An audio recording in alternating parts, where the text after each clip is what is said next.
एक इवेंट होता है 2008 में। 2008 में मुंबई अटैक्स हो जाते हैं। तो ये जो मुंबई अटैक्स होते हैं, ये पाकिस्तान और इंडिया के रिलेशनशिप को और कॉम्प्लेक्स कैसे कर देते हैं?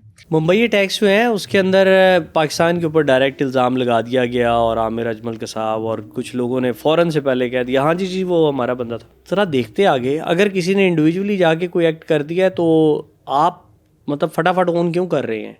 और अगर आपका बंदा था या नहीं था, पाकिस्तान उस मेरा नहीं ख्याल कि पाकिस्तान की कोई ऐसी पॉलिसी है कि पाकिस्तान दहशतगर्दी को सपोर्ट करता हो। I don't think. बेशुमार लोग इख्तलाफ करेंगे मुझसे और डेफिनेटली इंटरनेशनली भी हर तरह के लोग सुनते हैं, इंडियन भी सुन रहे होंगे। ऑफिशियली किसी गवर्नमेंट की ये पॉलिसी नहीं होती कि वो दहशतगर्दी को सपोर्ट करे, लेकिन चूंकि इल्ज़ाम डायरेक्ट पाकिस्तान पे लगा था तो वहाँ के लोगों के दिलों में पाकिस्तान के ख़िलाफ़ नफ़रत फैल गई। बाद में उन्होंने मूवीज़ भी बनाई इसके ऊपर, ताजमहल होटल वाला और जो मुंबई रेलवे स्टेशन था उसके ऊपर, और वो तस्वीरें सामने आ गईं और सारा कुछ हो गया और फिर उन्होंने उसको फांसी पे लगा दिया। तो उससे एतमाद साजी की फ़िज़ा जो है ना ख़त्म हुई। लेकिन इससे पहले पीसी लाहौर के ऊपर एक बम ब्लास्ट हुआ था, ठीक है?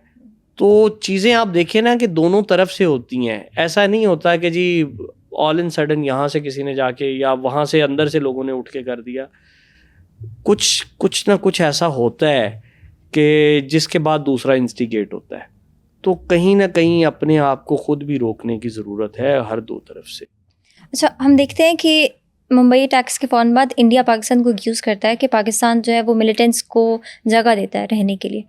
इस एक्यूजेशन का इंटरनेशनली क्या इम्पैक्ट था पाकिस्तान पे और पाकिस्तान के रिलेशंस पे? देखें, पाकिस्तान मिलिटेंट्स को कहाँ जगह देता है? 9/11 के बाद तो आपकी जितने क्या उसको कहते हैं अमेरिका ने यहाँ पर मुजाहिदीन तैयार किए हुए थे, उनके तो अमेरिका भी ख़िलाफ़ हो गया और पाकिस्तान के भी यू टर्न हो गया। पाकिस्तान की जो अफ़गान पॉलिसी थी और इस तरह की चीज़ों की पॉलिसी थी, परवेज़ मुशर्रफ के दौर में ये सारे आउटफिट्स बैन हो चुके हुए हैं। आप एक मूवमेंट का मैं नाम नहीं लेता, 4 नाम उसने बदल लिए हुए हैं। फिर वो अल्टीमेट बिल्कुल सरेंडर हो गई। फिर पाकिस्तान ने FATF के तहत सज़ाएँ भी दी। तो पाकिस्तान और क्या करेगा? दूसरी तरफ अगर देखा जाए तो उधर भी तो मिलिटेंसी है, उधर भी तो क्या उसको कहते हैं मुसलमानों पे अटैक्स हो रहे हैं। कश्मीर के ऊपर आपने जेल बना के रखा हुआ है। पसंद तो नहीं आएगी मेरी बात, लेकिन दोनों तरफ की फिर बात करें ना कि अगर यहाँ से कोई चीज़ मतलब ठीक नहीं हो रही तो उधर कौन सा ठीक हो रहा है? तो आप मारें भी और रोने भी ना दें, ऐसे तो नहीं होता। जब आप किसी को बिल्कुल एंड पे ले आएंगे तो फिर वो कुछ ना कुछ करेगा, फिर कोई उठ पड़ता है। और कोई इंडिविजुअली अगर कुछ करता है तो पाकिस्तानी गवर्नमेंट उसको सपोर्ट नहीं करती। अच्छा, डू यू थिंक ये जो मुंबई अटैक्स हुए थे इनकी वजह से पाकिस्तान और इंडिया की गवर्नमेंट्स और लोगों का एक दूसरे के बारे में जो नज़रिया था वो और तल्ख हो गया था? people had a bit more hatred towards the other nation. Media का बहुत बड़ा रोल होता है इसके अंदर, और चैनल्स की रेटिंग बढ़ाने के लिए बड़े बड़े दावे किए जाते हैं, और उसके अंदर फिर यही था कि जी पाकिस्तान के ऊपर ब्लेम डायरेक्ट ही आ गया और कि जी वो फ़लाँ बंदा था, उसका ताल्लुक़ फ़लाँ था। ऐसे फटाफट फ्लैशिंग चल रही है। तो लोगों ने तो डेफिनेटली मीडिया प्रोपोगेट करता है और लोगों की ओपिनियन फॉर्मिंग करता है।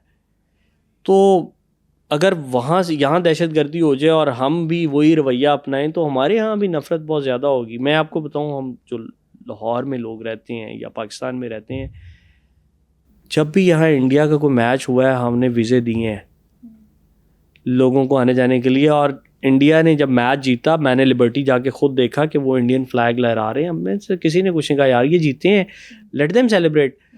पाकिस्तानी क्रिकेट टीम वहाँ चली जाए तो आप उन्हें सपोर्ट ही नहीं करते। भाई क्रिकेट है, कौन सी दुश्मनी हो गई है? Let it be a game, इसको गेम की तरह रहने दें। नफ़रत इतनी उंडेल दी जाती है कि लोगों को ख़तरा होता है कि ये हमें पता नहीं स्टेडियम से बाहर भी जाने देंगे कि नहीं। तो जब इस तरह की चीज़ें बोएंगे तो मतलब चने बीज के तो आप गंदम की तवक्को तो ना रखें। तो नफ़रत कम करें, और वो नफ़रत मौजूद रही है। अब थोड़ा सा कुछ शायद मीडिया पॉलिसी या कुछ थोड़ा सा लोगों में शऊर, तो अब नफ़रत कम हुई है और लोगों का आना जाना शुरू हुआ है। ख़ास तौर पे आपकी जो ये जो करतारपुर है कॉरिडोर, इसके ज़रिए लोग मिलना शुरू हुए हैं। इसके अलावा लोग सोशल मीडिया के ज़रिए कांटेक्ट में रहते हैं, ठीक है। बेशक वो इन द लॉन्ग रन तो नफ़रतें हैं, पिछली पुरानी चल रही हैं या मीडिया का, लेकिन अगर कुछ अरसा 7-8-10 साल की कोई पॉलिसी मैं समझता हूँ बना ली जाए और लोगों को इंडिपेंडेंटली वीज़े दिए जाएं, लोग हिस्ट्री देखें, हिस्टोरिकल बिल्डिंग्स देखें, मीडिया के ज़रिए आना जाना रखें, ट्रेड, टूरिज़म, मेडिकल, अभी भी वैसे मेडिकल पे मिल जाते हैं वीज़े, तो इससे लोगों की गलतफहमियां दूर होंगी और लोग मजबूर करेंगे अपने अपने मुल्क के सियासतदानों को कि आप नफ़रत वाली पॉलिसियों की जगह पे फ्रेंडली और रीजनल डेवलपमेंट की बात करें। जो मैं समझता हूँ जो मसले का हल है, हाँ इसमें कश्मीर को या जो कोर इश्यूज़ हैं आप उन्हें भी लाएं। अगर आप उन्हें साइड पे रख दें और बाकी चीज़ें गुडी गुडी चलते रहें तो वो चीज़ें फिर चली जाएंगी, फिर आपकी पॉलिसीज़ तो मतलब ख़त्म हो गई।